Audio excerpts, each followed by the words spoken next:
Those claw marks are fresh, too deep to be an animal.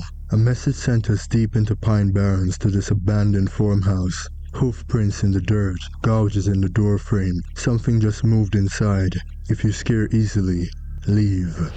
My name is Ethan, and my phone pinged with a Discord DM from an account with an invisible display name. Just coordinates and one warning: don't come alone.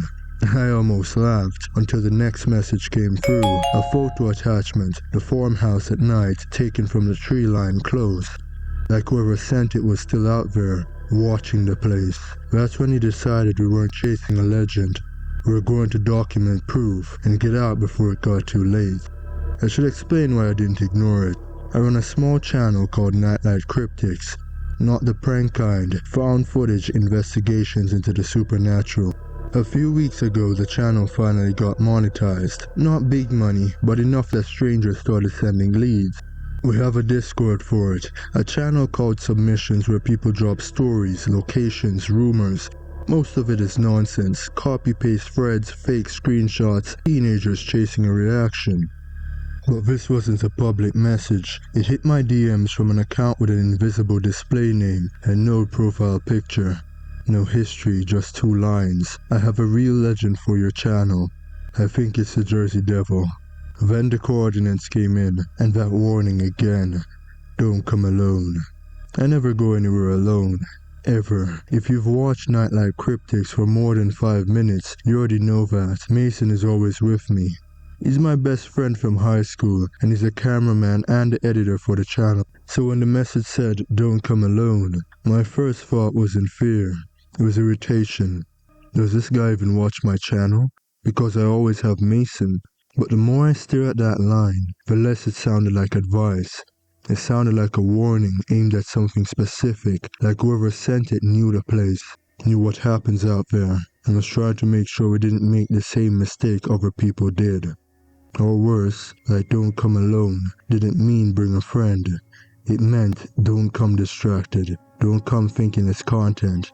I forwarded the message to Mason and told him, this is our next video, prepare.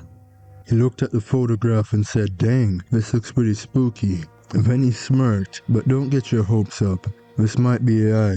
He joked, it's too clean, too perfect. If the focusing, lighting, and framing are all perfect on an in-the-moment photo, it's probably AI. Mason leaned back and looked at me. Either somebody's messing with you, he said, or somebody wants you out there for a reason. I told him we treat it like every other case. We document, we don't chase, we leave the second it feels wrong. We threw our gear into the trunk, checked batteries, and headed out. The GPS didn't even give us a real destination name. It just counted down the miles like we were driving towards a pin dropped on nothing. As we got closer, Mason checked his phone and frowned. No signal out here, he said. So if something happens, we're on our own. I tried to laugh it off, but a few miles later the last bar disappeared. The radio started coughing up static, and the GPS rerouted us onto a road that didn't even have a name. Then the route line snapped forward, and we hit a split in the road. 2 options. One was the normal way, fresh pavement, reflective markers, a proper sign pointing towards town. The other had cracked asphalt vanishing into pines so thick the darkness looked solid. The street sign was faded and half swallowed by vines, like the road was trying to erase its own name. A few minutes later, out of the trees, a few scattered lights appeared, a small town sitting low and quiet, like it didn't want to draw attention to itself. We rolled in slow, one main road, storefronts with dusty windows, a diner with a flickering sign that buzzed like a warning. Most of the buildings were dark, no porch lights, no curtains shifting, no signs anybody was up. Mason pointed at the fuel gauge. We didn't have to talk about it. You don't go deeper into the Pine Barrens on a half tank. So we pulled into the gas station, the kind with bright white lights that make everything outside the pump look even darker. A man was outside leaning against an old truck with chipped paint and a sagging bumper. Older, work jacket, hands stained with oil. He didn't wave. He watched us pull in like he already recognized the look on our faces. Mason started filling up while I went inside to pay.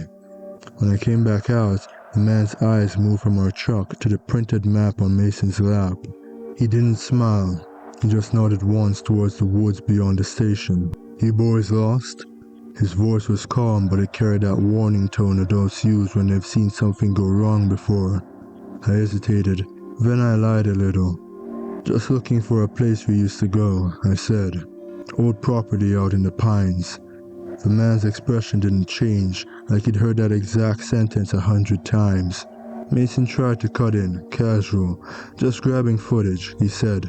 "Nothing crazy." That's when the man's annoyance sharpened.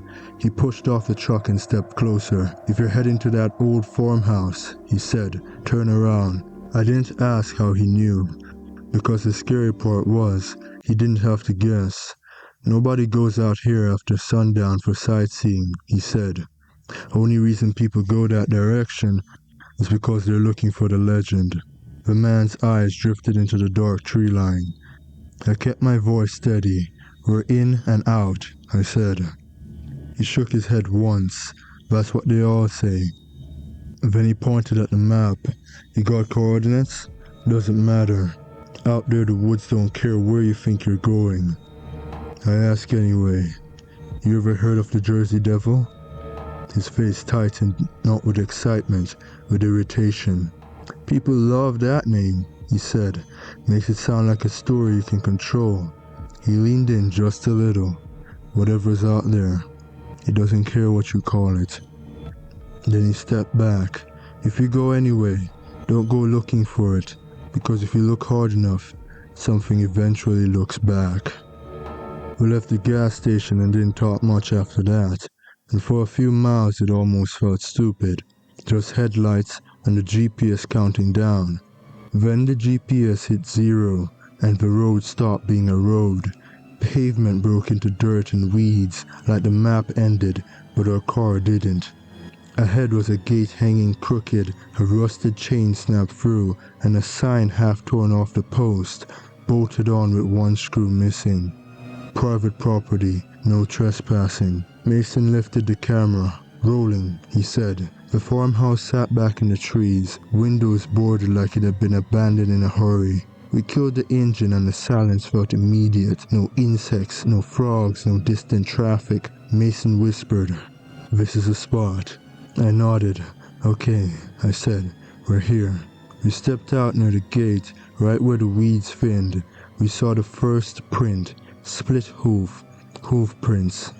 Pressed deep like something heavy stood there and waited. The porch was ahead. The front door was shut, not chained, not boarded, just closed. I looked at the camera and began narrating. "Welcome back, Crypt fanatics. Today we tracked the Jersey Devil to a remote farmhouse, and now we're here to show you what we found. We're going inside the farmhouse now. Mason's rolling, lights are on, and we're doing this quick. We're going to check a few rooms, keep the camera rolling the entire time, and then we're out. No exceptions." "Okay, first room on the left. Let's check it." It's empty. Bare floor, stained walls and dust. No sign anyone's been here recently." "Alright, back to the hall. Second room right here. Same story. Empty. Alright, okay, kitchen next. Stay with me, Mason. Cabinets are open, drawers are pulled out, but this looks old, like animals or squatters, not something happening tonight. Alright, this place is smaller than it looks from outside. Half the back section is blocked off by collapsed boards, so unless there's something hidden which we're not going hunting for, I think that's it." "Okay, we're heading out. We're back in the porch now, and honestly, there's not much to this old farmhouse after all. Alright, let's get back to the car." "Hold up. Mason, just keep rolling." My light swept the porch beam, and that's when I saw it. Fresh claw marks carved into the wood beside the door. 3 deep gouges, just as we thought we saw everything. Out of the corner of my eye, I saw movement up near the roof line. Not like a bird, not like a branch. I lifted my light without thinking, and my stomach dropped. No way. There was a shape up there, tall, standing still like it owned the place. And for a second, my brain tried to explain it. Shadow, angle, anything. But then the head shifted slightly, and I saw the profile. Horse, a horse head, and behind it, folded tight against its back, were wings. Bat wings, dark, leathery, too big for the roof to even make sense. I heard myself whisper, not to the camera, like saying it quietly might make it untrue. Oh my God. The wings flexed just a little, like it was testing them. And that's when my body finally caught up to what my eyes were seeing. Go, now. We ran straight to the car. We slammed the doors, and as the engine turned over, a shadow swept across the windshield. Huge and fast. I didn't wait to confirm it. I hit the gas. I didn't breathe normally until the first street light showed up again. Back in town. Mason didn't say anything for a long time. Then, barely audible, we got it. We got everything on camera. We got home, dumped the footage and watched it back frame by frame, and it was there. That roofline, that profile, those wings. So we did what we always did. We edited the video, we posted it. And by morning, new subscribers were pouring in, people saying they'd never believe in the Jersey Devil until now. And right under that, we had skeptics. Of course, fake, AI, staged.